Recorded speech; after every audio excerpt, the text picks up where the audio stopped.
Greetings, Dekalipa here. Today I am going to do something a bit different. I now was able to secure some items that would allow me to make specific types of videos. Your boy is cranking up the production value, you know what I'm saying? I apologize for the voice. I think I'm coming down with something. I'm gonna film this video and then I'll film another one and I'll see how it's going down. So yeah, that will keep me in check. But today I want to do something different. It's not a tier list video. It's something else. And it starts with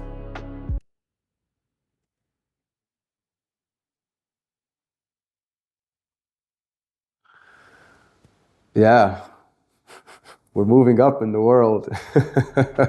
I have a green screen now.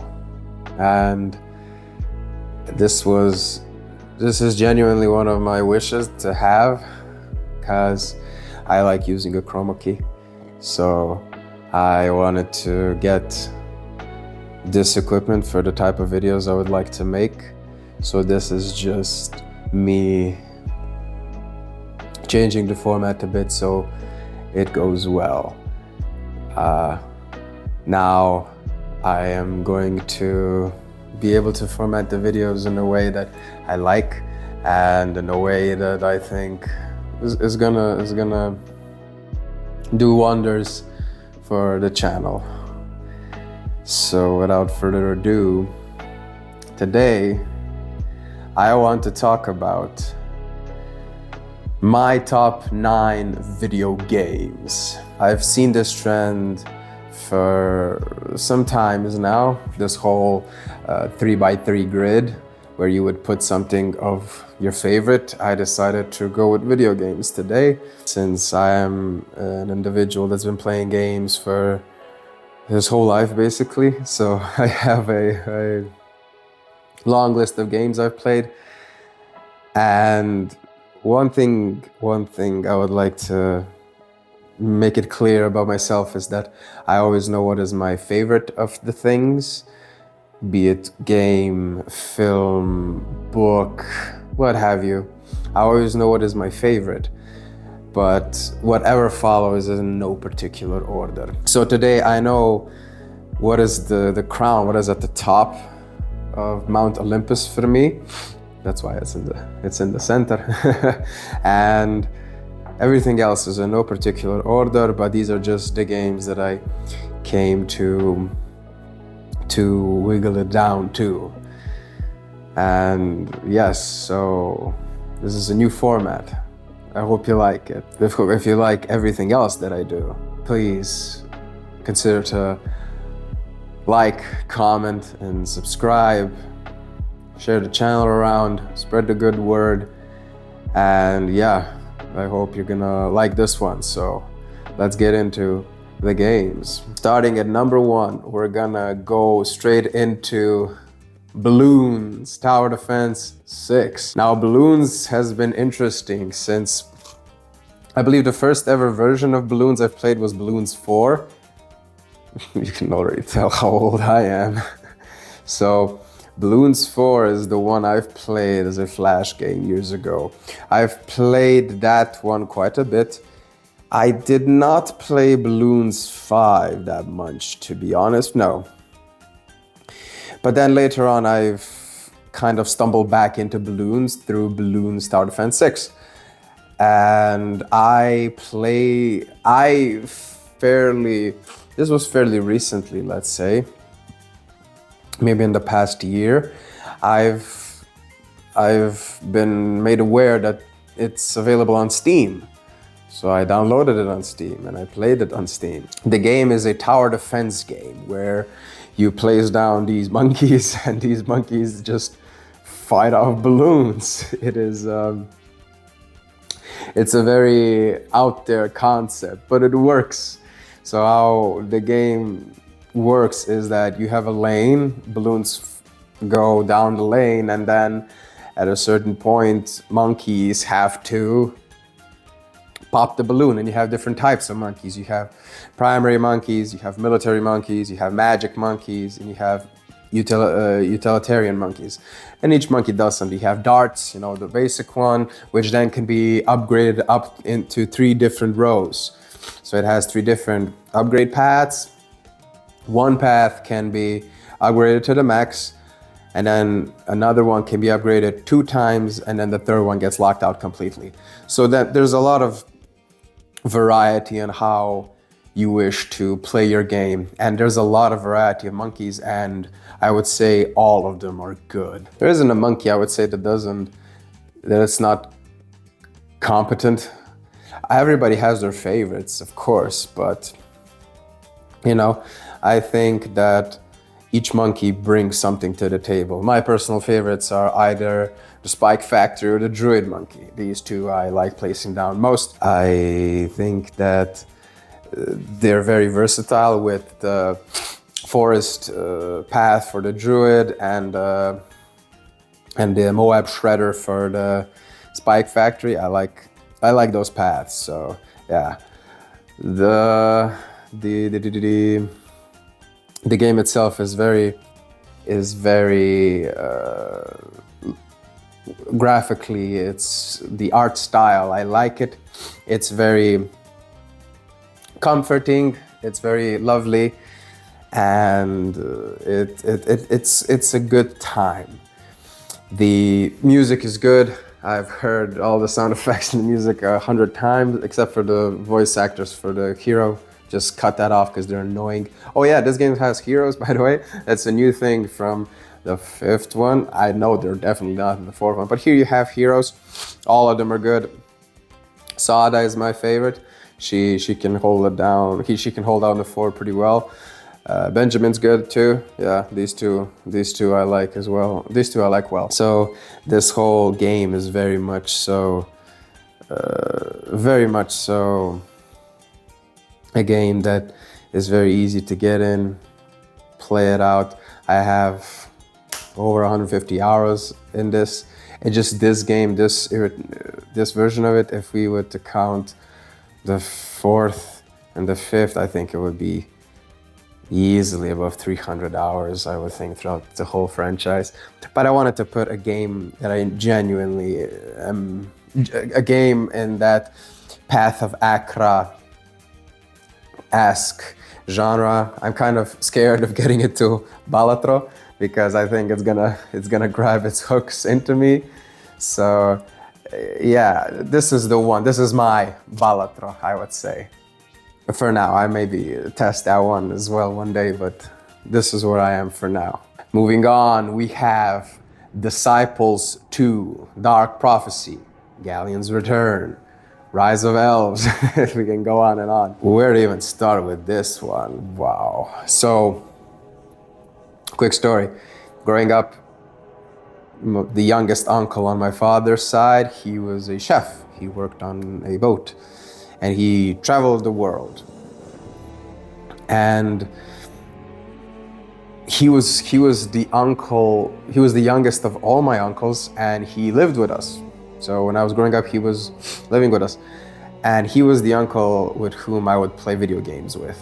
So he would play them and I would just watch him, and he was like the best gamer I'd ever seen.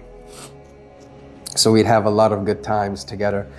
And when he would travel, he would bring back video games from places he would go to. I remember when he came back once from France, Francia, he brought back 2 games. He brought back Baldur's Gate. I don't remember which one it was. It was in French. And he brought back Disciples 2. That one was in English. You can kind of guess which one got me more. Yeah, Disciples 2, it is a game, ever since it came out, I have not stopped playing it. Since the year 2000, this one has always been in my rotation. I've been playing this game so much throughout the year. I probably have, I would say, at least 1,000 hours in this game at this point. Even more. That's me being moderate. I love this game. Is a strategy game. So it is Heroes of Might and Magic-esque, and in the sense that you have an over map and you have one soldier unit and you travel the map and you fight and whatnot. The difference is what makes this special is that you have an army and each leader has 5 slots free. So you get to fill up your army with units. And usually the units range from melee to ranged to special units. These are usually like the two slot ones, like giants and demons and whatnot. And then you have your special units, the healers, the pyromancers, the what have you. This game just rules because this is like what I can easily say now how I operate, vibes. This game is a vibe, man. This game, from the art direction, the voice acting, the lore, the characters, the mythos, everything. It's so good. It is the perfect, I would say, perfect balance between fantasy, gothic horror, dark sort of ambiance, let's say. It is just pure perfection for me. I believe this game is the reason why, for instance, Hellboy 2 is one of my favorite comic book movies and just movies in general. Hellboy and Hellboy 2 by Guillermo del Toro starring Ron Perlman. That's one of the... This is the reason, because that movie kind of captures the vibe of this game. Because within the story of Disciples 2, the story is very like, it takes inspiration, let's say, from things that we are known for. The High Father God, Bethrezin, the big demon smited from the heavens, and then you have there's some uniqueness with whole Mortis and Galleon and that whole shtick. Wotan is obviously just Odin. But yes, the game revolves around 5 races. It revolves about the Empire of Man, the Legions of the Damned, the Mountain Clans, and the Undead Hordes, and the Elves. And each race, you can probably guess from what they are, kind of specializes in some things, has specific units, so on and so forth. My favorite is the Empire, because the Empire has the healer units. I just like healing my units up. Plus the knights are good. The knights are really good, and the mage, especially when you get him to a white wizard, he's pretty OP. But after that, I would say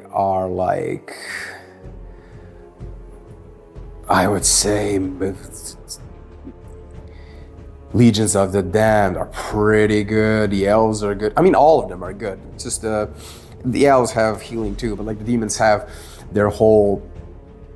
They have the whole demons, the big ones. But I just love when you get the brutes into anti-paladins and so on. That tree line, if you go, and then. Modeus, if you get the Modeus to just rain fire on the enemies, is pretty good. But yeah, this game has been me for a long time. It's not leaving anytime soon. The soundtrack is incredible. Genuinely, the soundtrack goes way too hard than it should. And yeah, this is such a good game. If all of these games, if you haven't played them, I recommend every single one of them. But this one, genuinely, if you want a really good vibe of a like dark horror spooky game. It's such a good vibe. Oh my God, it's good. It's really good. Yeah, Disciples 2. Next up we got Anno 1800. Okay, Anno, this one I would say is the biggest surprise for me. Second biggest surprise, I'll refrain myself because the next one is the biggest surprise. This is the second biggest surprise because Anno 1800, I did not expect this game to go as hard as it did. I genuinely did not expect it. This was such a pleasant surprise and I'm so happy that I played it, truly beyond happy. I played Anno 1404, pardon. I played 1404. That is the only one I played prior to this one. And it was fun. I really enjoyed it. I loved the time period. I loved that the map was divided onto, Europa and the Orient. I love the whole relationship you have with the Sultan and everything. It was lovely. I believe that was one of the many games and movies and foods and architectures that got me to fall in love with the Arabic world. But yeah, that was the start. I never fell that deep into Anno until Anno 1800. You have to know that city builder games for me are just one of my favorite genres, like one of my top 3 genres. I love city builders. I love games like Roller Coaster Tycoon 1, 2, 3. I love them. I love Planet Coaster, Planet Zoo.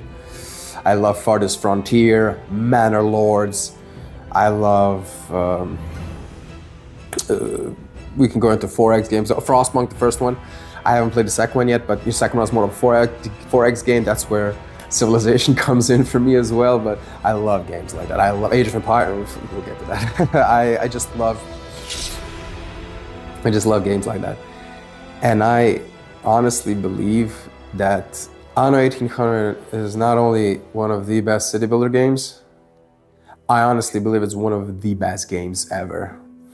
We're not even gonna go into Ubisoft because that is a future video. I would just say that in the last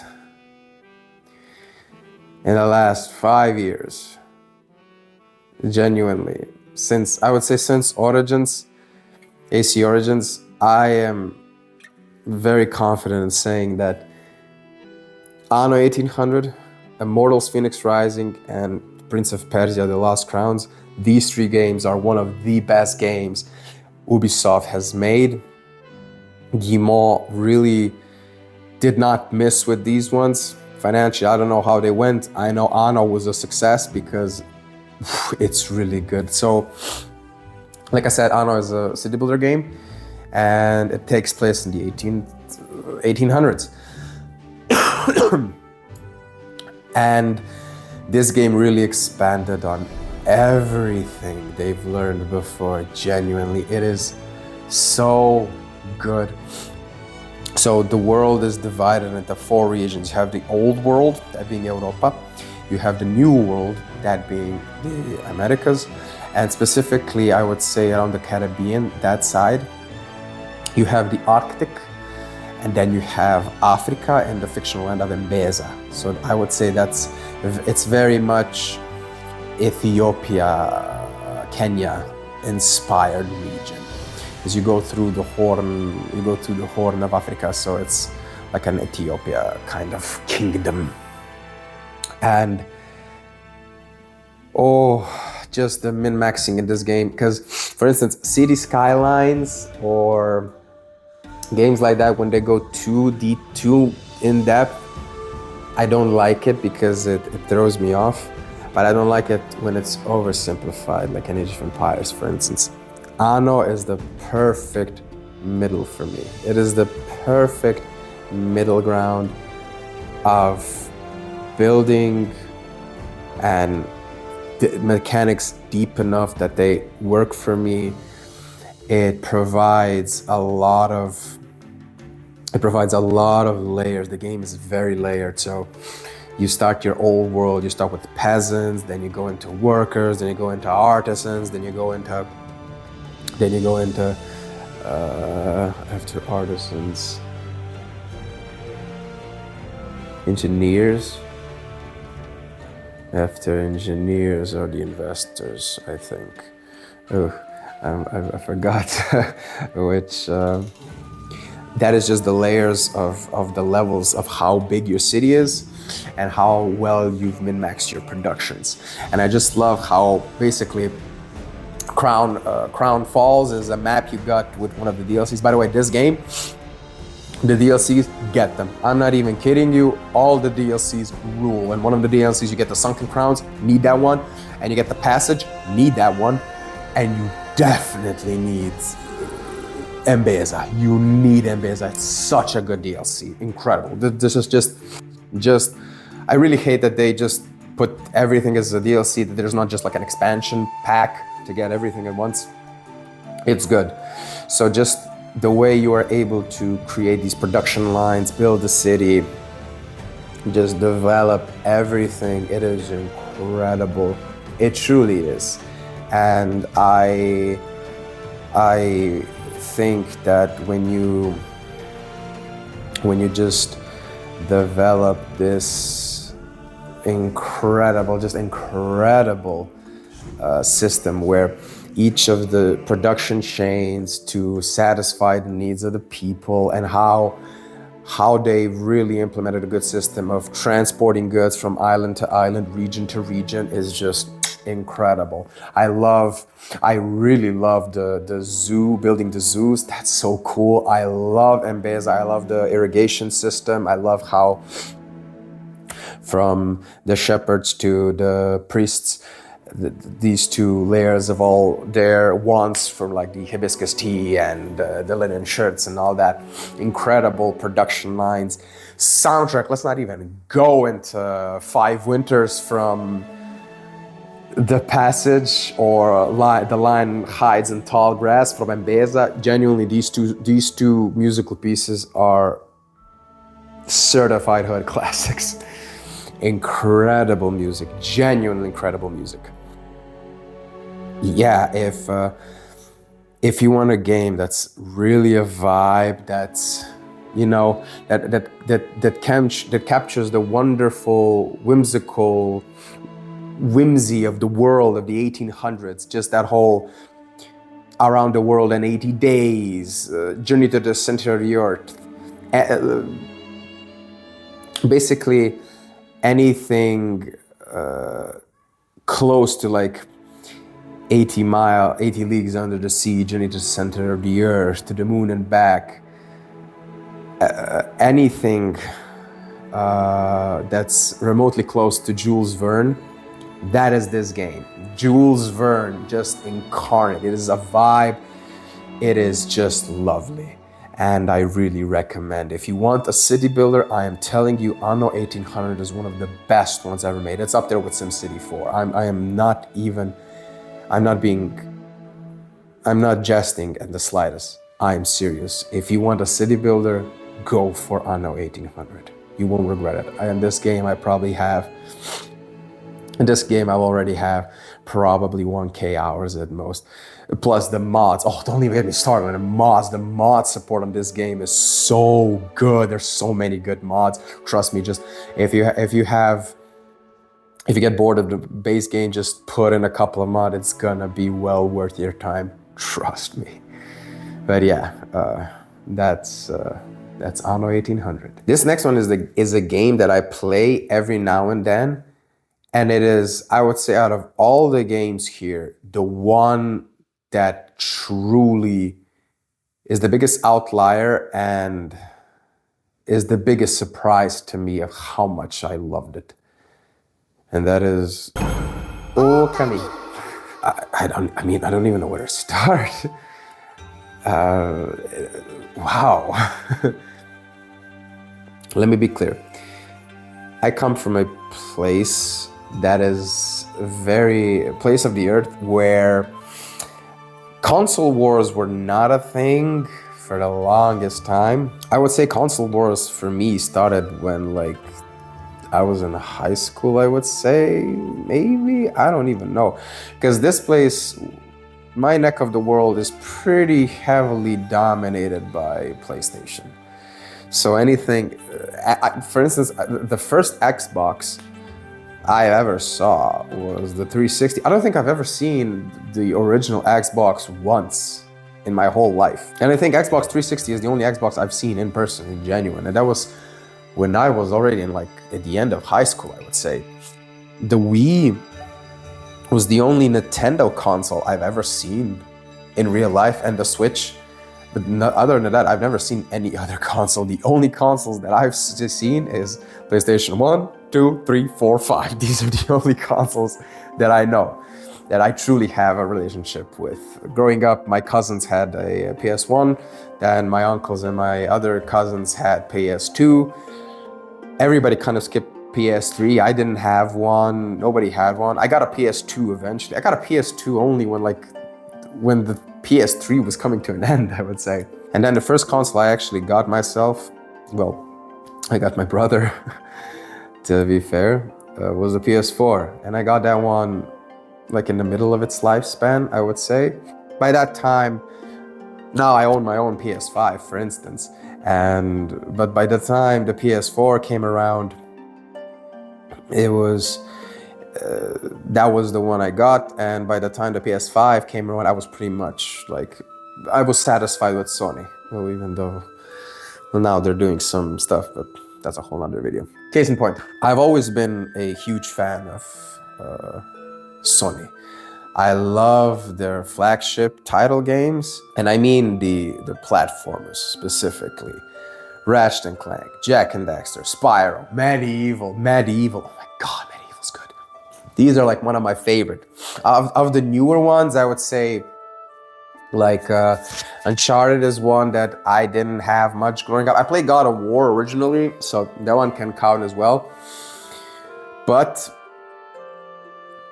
I say all this to illustrate that Xbox, I like Halo and Gears of War, everything that was on Xbox, that was never big here. I've never even heard of Halo or Xbox here in these regions at all, ever. The first Halo game that I ever saw anybody around playing was Infinite, and the first. I don't think I even know if anybody ever played a Gears of War game. So see, that is just, the Xbox ecosystem is non-existent here at all. But I know, growing up, I've known of, Pokemon. I'm trying to illustrate that Xbox was completely off, so it was always PlayStation and then the Nintendo games. So we would have the NES games, the ROMs on the PC, for instance, right? So I knew that there was a lot of Nintendo fandom worldwide. That's the one I knew that had a presence. And I say all this because I'm not a big Nintendo guy. I'm sorry, I'm not. I don't like Pokemon, I don't like Metroid, I don't like Splatoon, Pikmin. I'm not a fan of any of those games. The only games that ever caught my attention was Zelda. But to be fair, Ubisoft again made Immortals Phoenix Rising, so I got that itch scratched for me, so I'm good, because I'm not that big into the lore of Zelda, to be honest. I'm just, nah. Greek mythology will always be way more interesting to me, so, and the fact that they did it very faithfully at that game, incredible. So imagine my surprise when, in my mind, Nintendo for the longest time was associated with this cartoony, art style that seems very childish to me. Because, for instance, why I don't like Pokemon that much, because the children's program that ran in our country growing up, for some reason, it always played Yu-Gi-Oh! Before Pokemon. So it was Yu-Gi-Oh! And then it was Pokemon. And I remember as a kid, I just watched Yu-Gi-Oh! And then when every time Pokemon would come up, I just looked at the creatures and I was like, bro, Exodia eats you guys for breakfast. What am I even watching? It just felt so childish to me. I was like, this is so safe and just look, it didn't have the edge for me. So in my mind, that art style, that whole fluffy, cute, whatever, was just baked into my mind as a Nintendo thing. Imagine my surprise when one day I got my hands, I don't even know how I got to Okami, but I got to Okami somehow. I had a cracked PS2, so I don't know if I burned it myself, I don't know. But I got the game, I booted up. And I would say, as soon as the game allowed me to use that brush, it was game over. It was game over, man. I was like, what is going on? I was beyond. Like, what?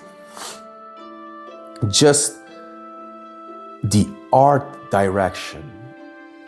Oh my God. It is one of the prettiest games I had ever seen. This game, every year, just ages like fine wine. It is so good. So for those who don't know, Okami is I would call it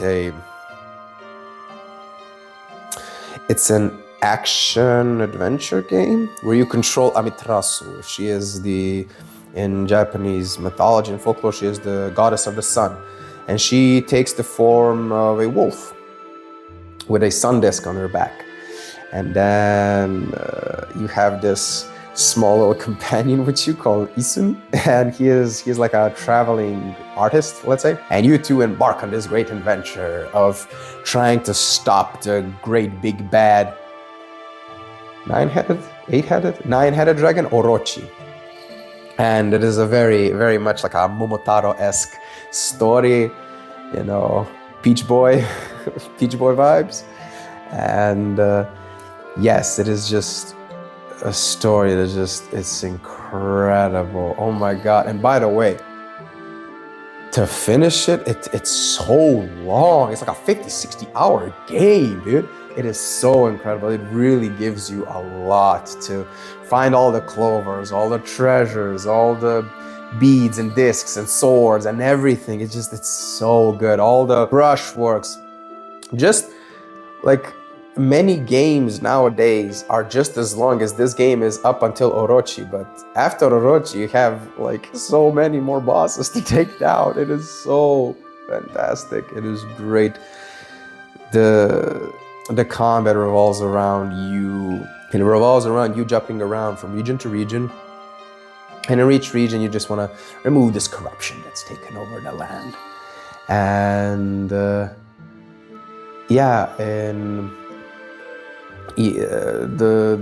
fields are usually haunted by these creatures that you gotta fight, so on and so forth.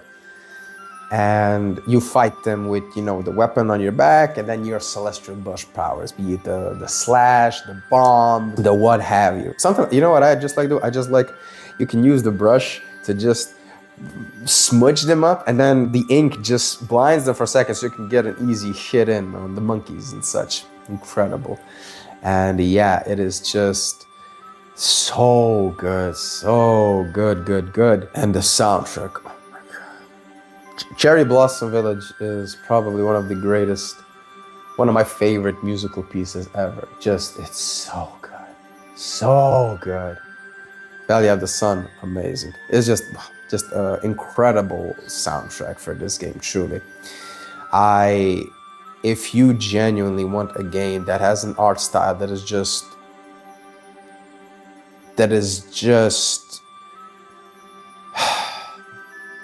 timeless, it is perfect, with a combat that truly is tight, fast, responsive, with a world that's genuinely lovely and amazing to discover, and humor that sometimes lands, but I would say for the most of the time does. It's just, there's a whole part of the game where you have to infiltrate the base, and every villain in the game has these like papers over their face with like symbols on it, but it's obvious that all the bad guys are like these monkeys or big troll looking dudes.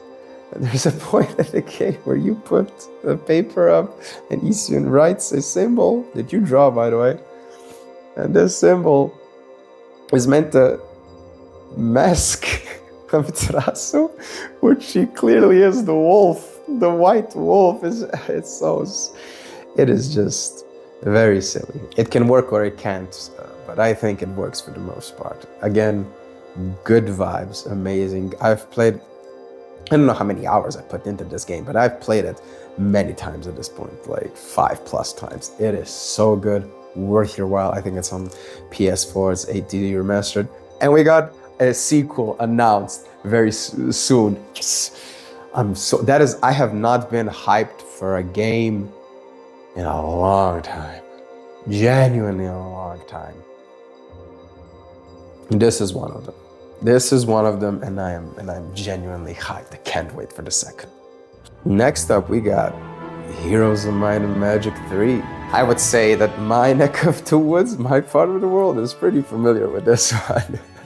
I think it's almost a requirement at this point for everybody to play it. And for those who don't know, Heroes of Might and Magic is a turn-based strategy game where you control a leader of an army, and then in a hexagonal grid you deploy units and fight each other. There's many races. There's Order, Sanctuary, Rampart, Necropolis, Dungeons, Stronghold, Fortress, Inferno. We didn't talk about that. Conflicts is just incredible. And this game just basically is, it can be whatever. You can go through the storyline, that being the classic, Blades of Armageddon, what have you, or just fighting against the AI. And this game is just so much fun, genuinely. It's so broken and busted. You can make incredible builds with armies and just units to play them off. One of my favorite factions to play is Rampart, because I love getting the sharpshooter. Sharpshooters are busted as hell.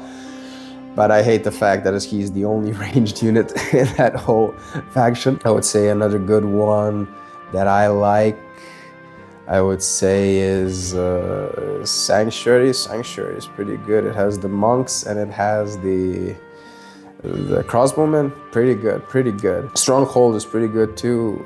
But you know, this game for me, I'm gonna be honest. This game for me could have been easily switched with Heroes of Might and Magic 4 with me, because I've played 3 and 4. A fair share. 3DO really delivered on both of them. The fourth one I just love so much because it's a bit different in the sense that you can have your hero on the actual battlefield and he contributes to the battle. So the skills and the magics that you can like release are really good. And I liked what they did in the fourth game, where instead of being able to build everything, you have the whole pass where you have to choose. So for instance, with the Rampart, you'd had either, you know, the Tigers or the Pixies, or the Shooter's Lodge with the Archers, or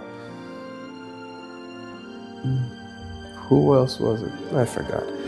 I never picked those, obviously. But it was just a different kind of vibe. So either of these games could go. But the reason why I keep coming back to this game, this is like Disciples, always in my rotation to keep coming back, is just, honestly, I think the one of the most underrated, I would say, parts of this whole franchise, not as celebrated, and just one of the most underrated in all of music, and that is the soundtrack. The composer for the entire series of the Might and Magic series is Paul Anthony Romero. And I'm telling you straight up, Heroes 3, 4, and 6.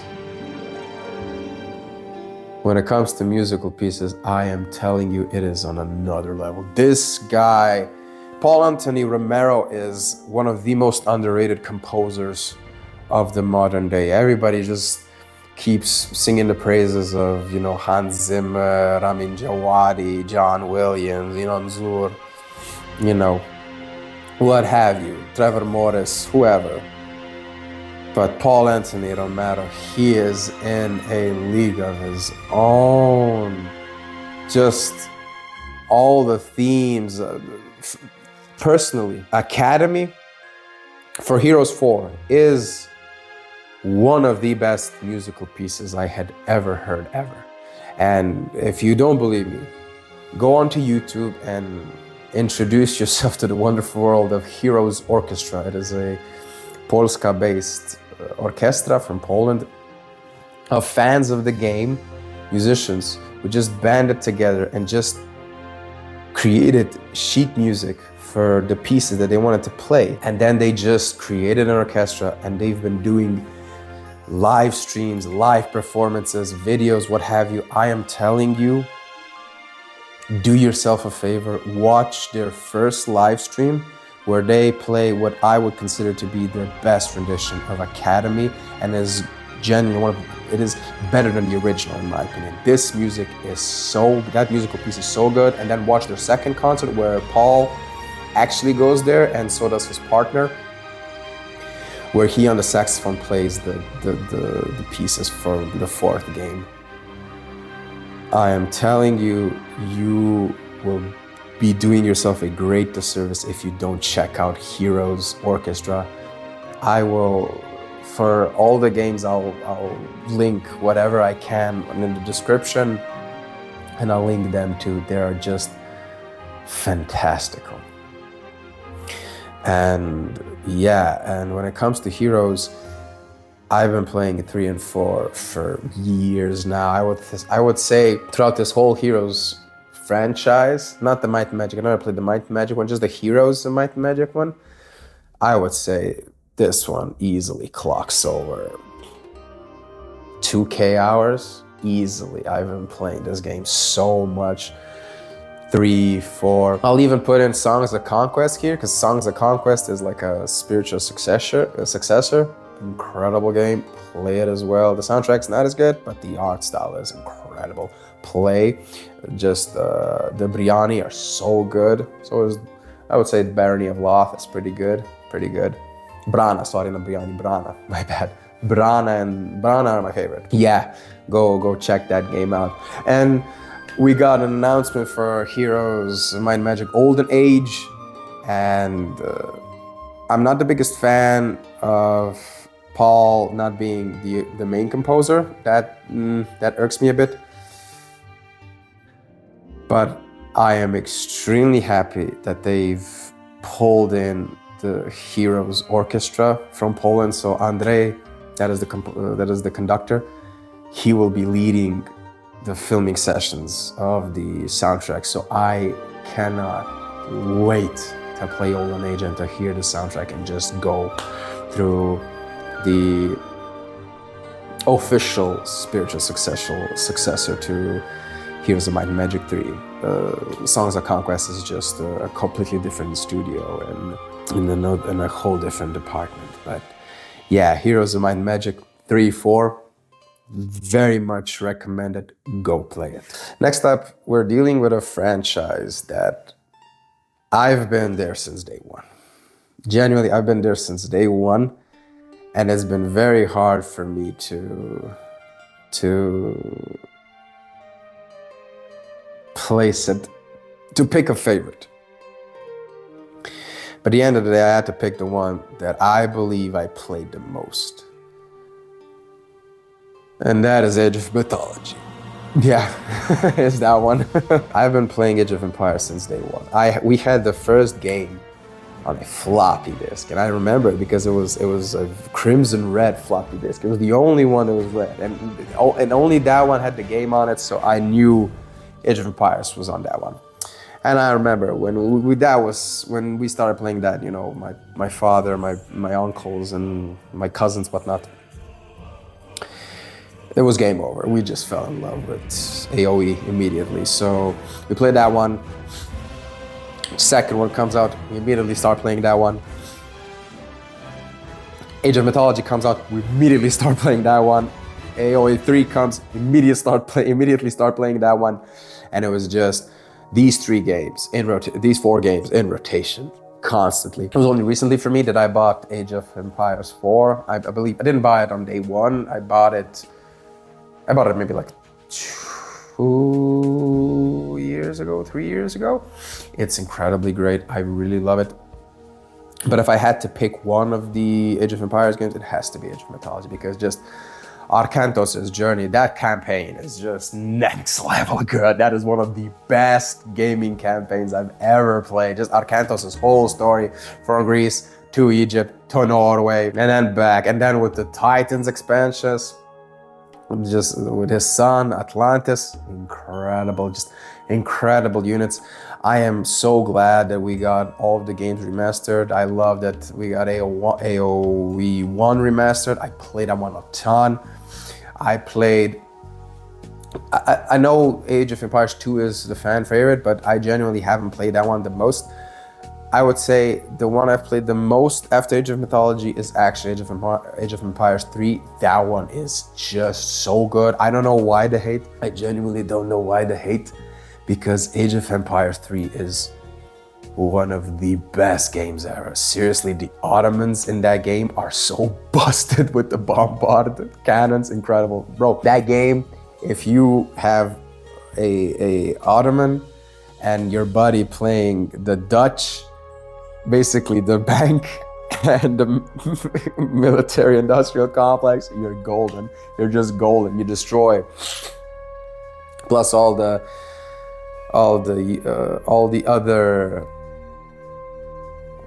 other civilizations are pretty good as well. Everything added in the War Chiefs DLC, incredible. Spain is pretty good. Russia is good. I love even the ones they've added after, like Mexico and such. Incredible factions. Age of Empires 3 is really good. But yeah, any one of them could have gone on here. And I would say throughout the whole franchise, this franchise, I don't know, 2K hours too, I would say. This one is just, I've played so many Age of Empires games, incredible. And I just think Age of Mythology is the one I've played the most.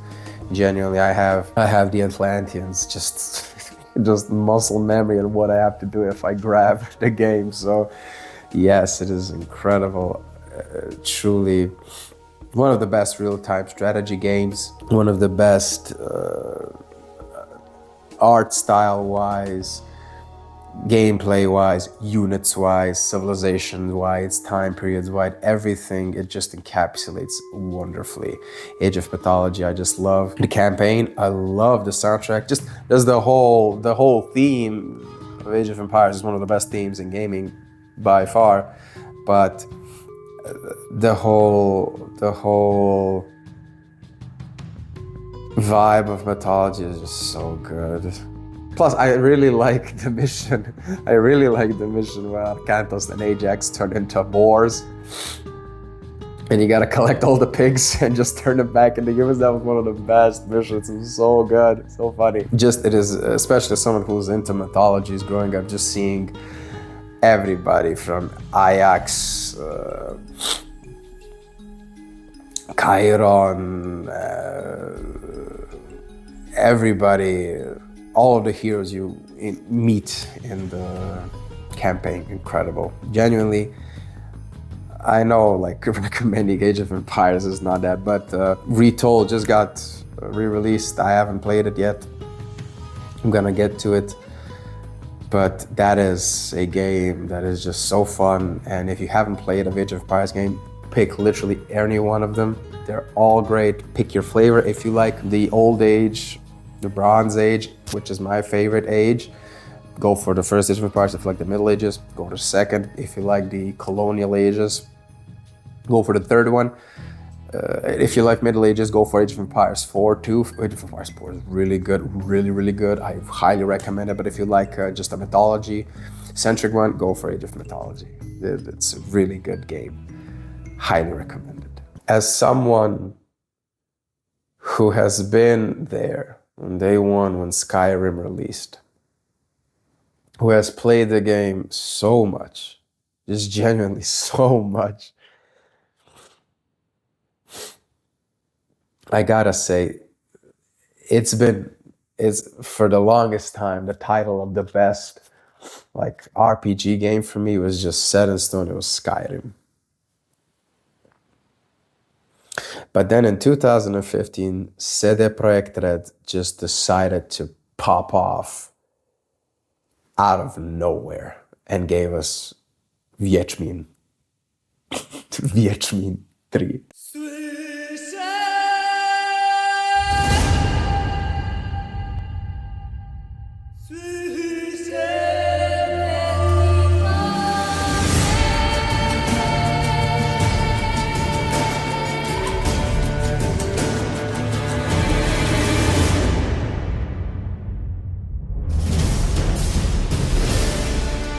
The Witcher 3 is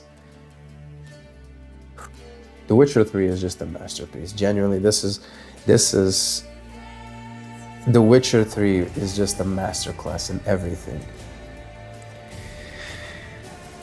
First of all, action RPG, that's where we're starting. So like the masterclass in character design, art direction, world building, quest design, voice acting, music, vibe, just the vibes, dude. Oh my god. Witcher 3 is just like, what can be said about the game? Like I would make just dedicated videos just to gush over these games, but just how incredible this game is just, I cannot put into words how much this game means to me. It is, I'm Slav, for instance, so just being able to play a game that speaks of, it depicts a world, a vibe, a people, and a sort of feeling, I would say, of something that's known to me, of creatures that are known to me, of stories that are known to me, of names that I haven't heard anywhere else, is just next level. It was just, it blew my mind. It warmed my heart so much. This is just an incredible game. My cousin had the original Witcher and I played it with him, but I didn't, you know, because it was their first big game, so it wasn't as good. I completely skipped Assassin of Kings because when that game came out, it was just too big of a beast. My computer at the time couldn't hold it. So that was just out of the window. So for me, Witcher 3 was the first one I could really play on a PC that I had and just go through it, and this is one of the few games, for instance, I cried at. Genuinely, this is one of the few games that ever got me to just feel emotional. Movies get me there easily. I mean, not easily, like far more easily. I don't cry at a lot of movies as it is, but this one is one of the few video games that got me to shed some tears. And it's just, it is incredible. Like, I mean, they did everything right. This game is just a vibe. You know what's one of my favorite things to do when you're in Velen? To go up to, not Crookback Bog, on, what's it called? Bald Mountain? No, what's it called? The big mountain with the tree on top. To go there and to just see the whole map open in front of you. Just to see all the way to Novigrad, all the way across the Pontar, whole of Velen, Crow's Perch, everything. You just see it and it's just like, wow. I just love the environmental detail of the game. I love, for instance, one of the things that always freaked me out was Hollow's Grove. I forgot this town, the settlement that's at the very bottom where you have with Kira's lantern to get, and it's near to a Stone of Power. At the very bottom, where the wraiths are spawning. It just always creeped me out, man. It's just like it's so far away and remote from everything. It's just like, ugh. I love that. I loved the whole area of the southeast on your way to the Nilfgaardian camp, because that whole Nilfgaardian camp is just very much isolated, and on the way there it's just like very barren and empty, not a lot of people, and it's just like, ooh, what's here? It's just creepy. The whole western side, from the big lake, the Isle of Nice, the whole western side, basically, just so isolated. Just it's creepy, man. Incredible vibes. And yeah, I mean, Velen is the one that creeps me out the most. As soon as you get across the Pontar to Novigrad, it's not as bad. I would say Skellige is not as bad because Skellige is also like, Skellige feels wild, but not creepy, but it feels wild. Not everything is filled, but Skellige is far more peaceful, I would say. Kermoren, for instance, is the most peaceful. It's by far. Kermoren is the most peaceful. And Kermoren is obvious. That one is just obviously, it's just abandoned, nothing creepy. It's just a valley and amazing. But yeah, another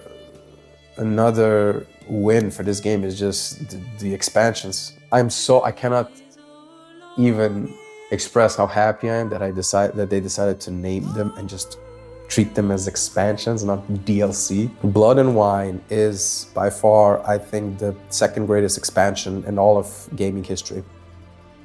Generally, the best expansion is going to be for my top one game as well. They also had the best expansion. My favorite game got the best expansion, hands down. And yeah, the Blood and Wine, one of the best expansions of all time. It is so good. Toussaint, every single time I play The Witcher, the base game is amazing. Heart of Stone is good, but Heart of Stone just slumps a little bit for me because it slumps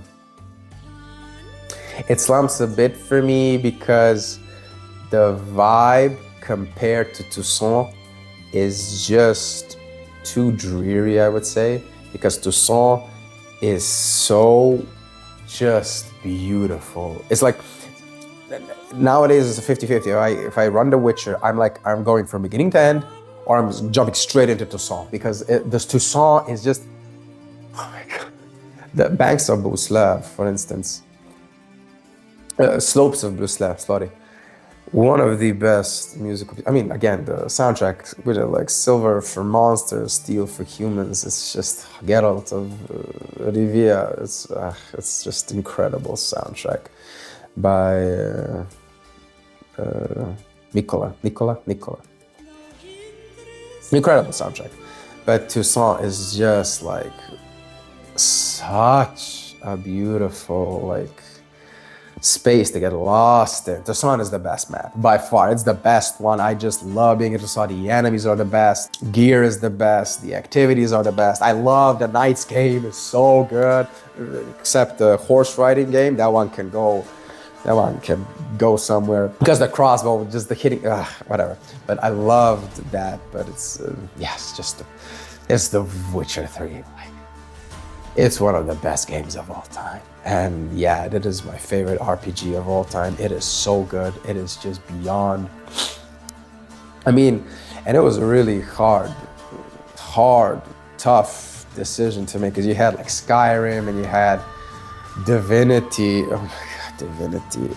Like, you have to understand, it was so hard to pick this game because there were so many games that didn't make the list that should have been here, but like I had to pick one, and this was like the whole RPG placement for me. And if it wasn't gonna be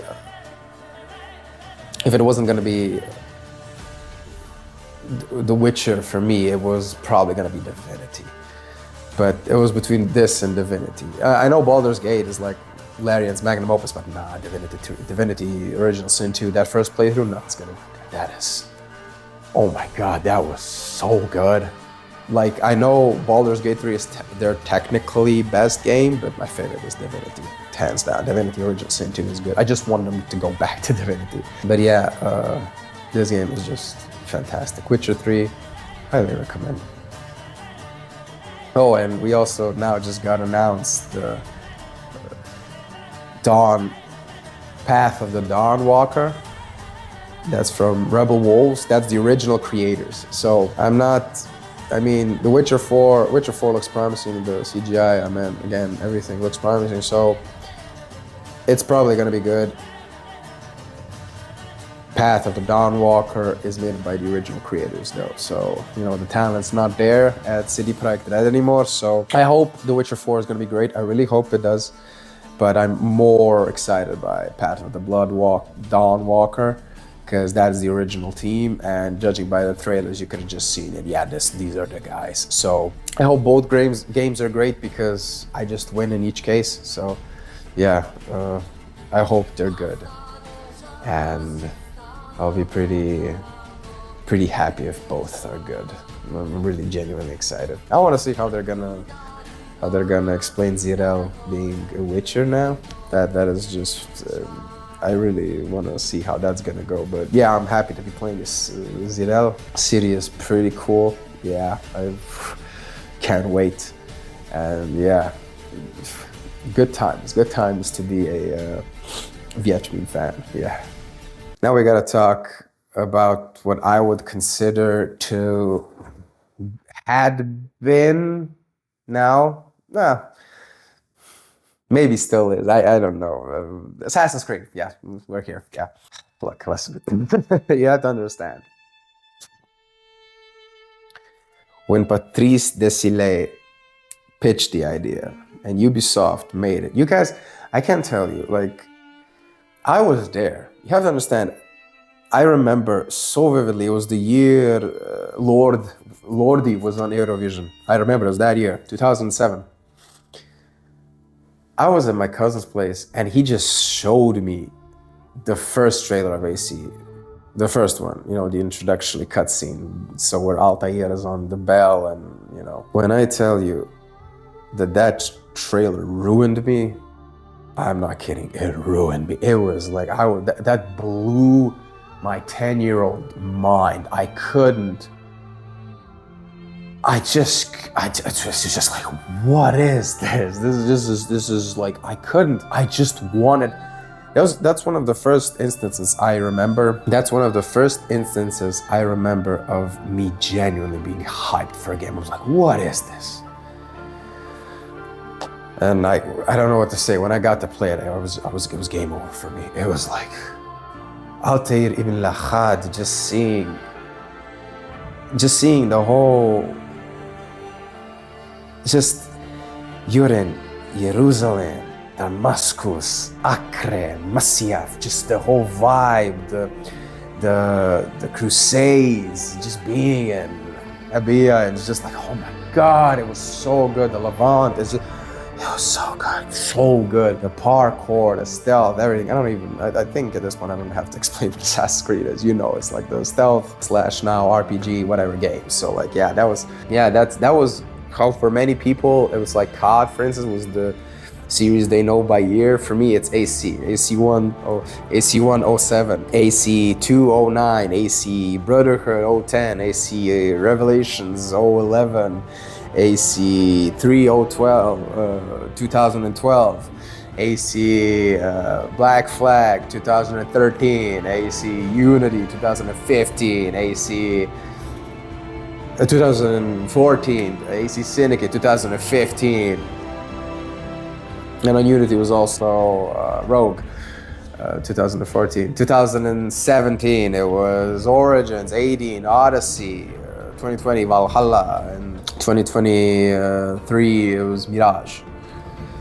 And yeah, I've been with this series since day one. Genuinely, I've been there since day one. And my favorite one, like I knew an AC game had to come out here, because I've just played so much of these games. Because each of the games is like, for Witcher it was like 1,000 hours at this. I put 1,000 hours in Vietnam, probably, definitely. I played it at least like 10 times at this point, from beginning to end, the whole game. So, and I'm a completionist. Keep in mind I'm a completionist. That's why maybe Ubisoft games work for me. I have a problem if I don't see a clear map. So yeah, there's a lot of them that could go on here, and I will go more in depth with everything AC around the time Shadows comes out. I'm not gonna play it because I'll explain everything in that video, but I'm not a fan of. I'm not excited about AC Shadows, whatever. But I can say that Revelations is by far It's definitely my favorite AC game, and it is by far one of the best games I've ever played. It genuinely is. It is so good. It's just, I can't tell you how much, like, the fact that it's set in Constantinople, in Istanbul, just being that in that setting, in that vibe, in that place, brings out a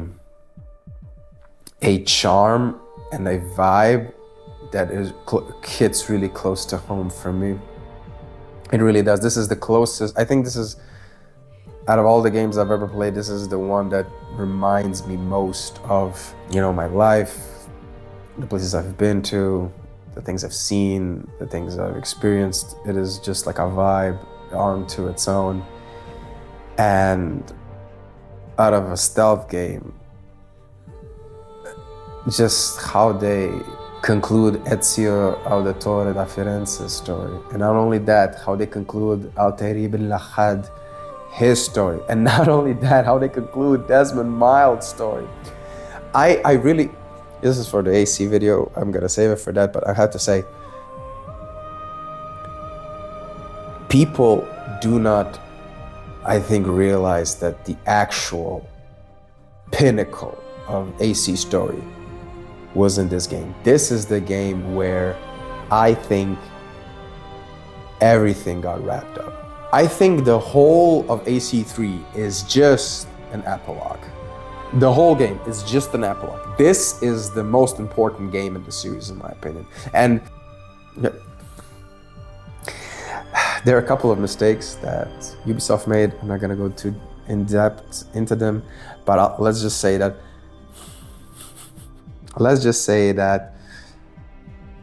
I think that Ubisoft made a couple of big mistakes, and they should have changed a couple of things. I'll keep it for that video, but I'm just saying this. AC Revelations is my favorite AC game. It's one of the best games. It's one of the games that I return to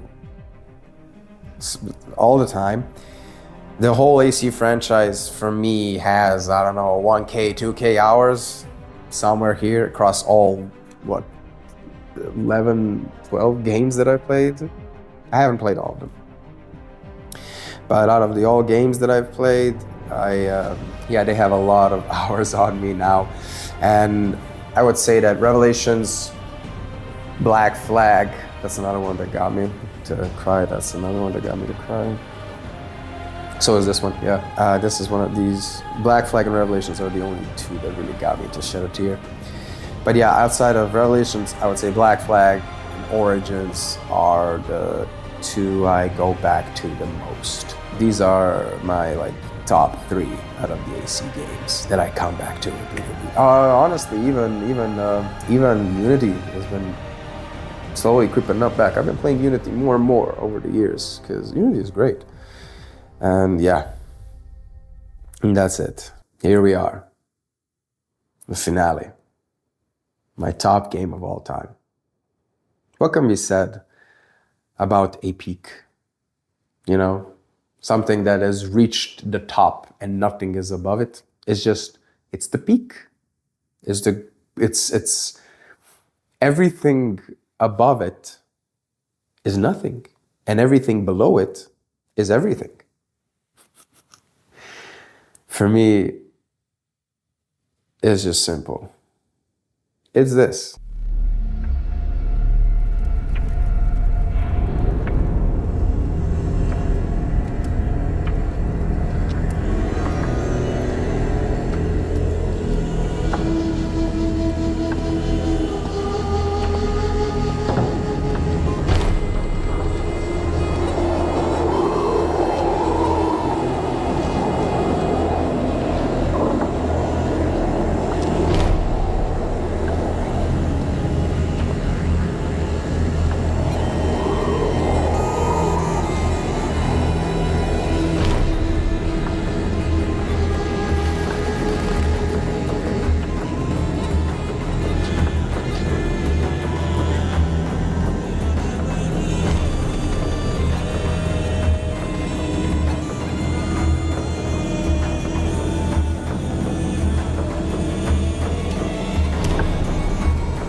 The gates of Sescheron have stood for eons beyond remembrance, and you shall not breach them now. Remove your foul demons from our lands. We stand on the side of light, and you shall not be allowed to reach Mount Ariat. And that which you seek will not be yours.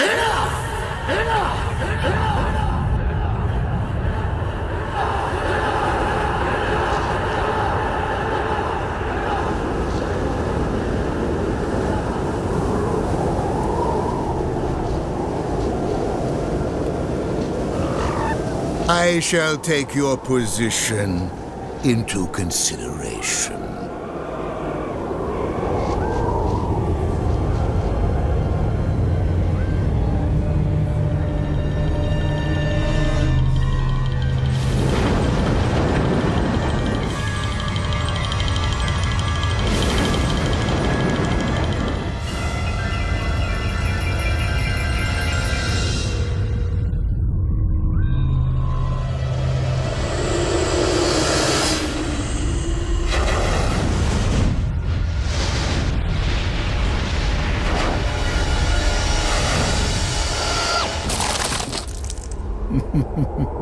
Well, it seems your terms are not acceptable.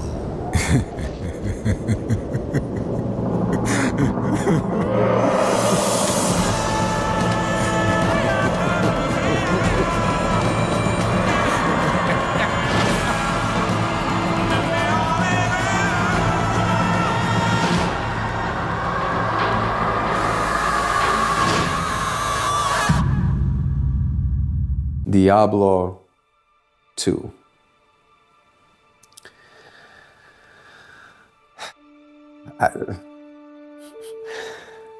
I will probably make a video just dedicated to Diablo 2 all on its own, but I'll just, if there was ever a 10 out of 10 game, I really am not very comfortable giving 10 out of 10s to a lot of things. There's maybe like a dozen things I would give a 10 out of 10. This is definitely one of them. Diablo 2 is my most played game of all time. I've been playing it ever since it came out in 2000. And it is by far the best game ever made, in my opinion. It is my favorite game ever made. It kind of makes sense why Disciples is also kind of like up my alley. You can tell I like the macabre, since, you know, Necropolis from Heroes of Might and Magic is also kind of macabre. But yeah, Diablo 2, it's flawless. There's nothing wrong with it. I genuinely think there is not a single mistake in that game. Everything works. The class work. It's an ARPG. It's the ARPG. It's everything that the Path of Exile just exists because of Diablo 2. Diablo 4 is pathetically trying to imitate Diablo 2. Diablo 2 is the ARPG. It's literally ARPGs before Diablo 2 and ARPGs after Diablo 2. Just incredible, everything. Titan Quest, Grim Dawn, and every single ARPG wishes they could be Diablo 2, because it just nailed everything. The classes, the acts, the enemies, the quests, the cutscenes, oh my god, the cutscenes, the voice acting, the music.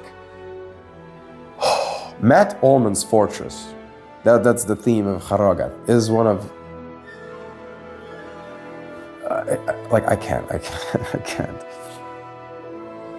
It is, I mean, this whole video is just gonna be, this whole video is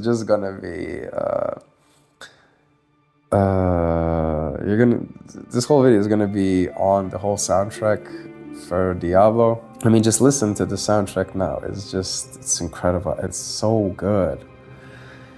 But yeah, just incredible. Just this game is a masterpiece. And that is, when I said that Blood and Wine is the second best expansion, Diablo's Lord of Destruction is the greatest expansion ever made. That is like one of my dreams one day is to have a video game company. I want to be a CEO of a video game company. I want to be the main story writer. I want to lead it. And if I ever get to that point where I can make that a reality, obviously with your help, I know for a fact that I will have the whole expansion set mindset, because genuinely I wish to reach this standard, be better than it, to be exact. And if you take vanilla Diablo and Diablo 2, two different games. This Diablo 2, Lord of Destruction, expands on every single aspect of the game in just the best way. It is incredible. And I am so thankful that this is the one that Blizzard didn't mess up with the remake. Diablo 2 Resurrection is genuinely amazing. It is an amazing remake. It is faithful. It is incredible. I love it. I am so thankful, because for like many people, Blizzard for me was the gaming company growing up. There's like that's one of the first, if not the first gaming company I knew by mind was Blizzard. Because of Warcraft 3, because of Diablo 2, because of just like StarCraft 2. This was the company. And Diablo 2, it's untouchable in my opinion. It's my all-time favorite game. It is, I would say it is, I've put at least 3,000 to 4,000 hours in this game. Yeah, this one, I'm not even kidding. This one I've been playing since day one. Since I was 4 years old, I've been playing this game non-stop. Or 3 years old, I don't know how it was. This is just one of the best games ever made. It is in my opinion, it is the best game ever made, but genuinely, for all of us, it is one of the best games ever made. I highly recommend you play it. I highly recommend it. It is beyond fantastical. It is beyond amazing. Just, if you have not played Diablo 2, go get yourself Diablo 2 Resurrected and thank me later. So yeah, that was my top 9 games of all time. I hope the list didn't disappoint. I think it's versatile enough. I mean, there are so many games that could have gone on here. It's just so hard to decide. Again, like Divinity 2 or Original Sin, so hard. That one, that is, I have at least like 500,000 hours in that game too. The Civ games, Civilization 6 is the one I main the most. So Civilization 6, I'm really hyped for. 7, for instance, that one could have gone on here. Need for Speed Most Wanted. Like so many games that I've played, but just, if I had to nail it down, I think these would be the ones that I'm playing the most, that I keep coming back to the most, that I just enjoy beyond everything. It is incredible. And yeah, I am actually happy with what I've made. This is it was just nice watching this, the collage of memories and just like the warm feelings I got watching at the games. It was good. And I have nobody to thank but you guys for me making these videos for you. It was a good time. It was a good time filming. It was a good time thinking about this, and it was a good time probably going to be editing. So yeah, I think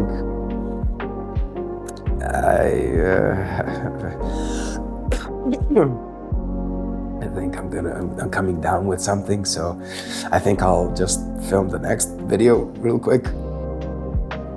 And yeah, I hope you enjoyed this one. I hope you had a good time. And yeah, if you don't mind, please like, comment, subscribe, share the video, spread the good word. Hope you enjoyed yourself. Hope you're doing well. Spread the word. Thank you for watching. Thank you.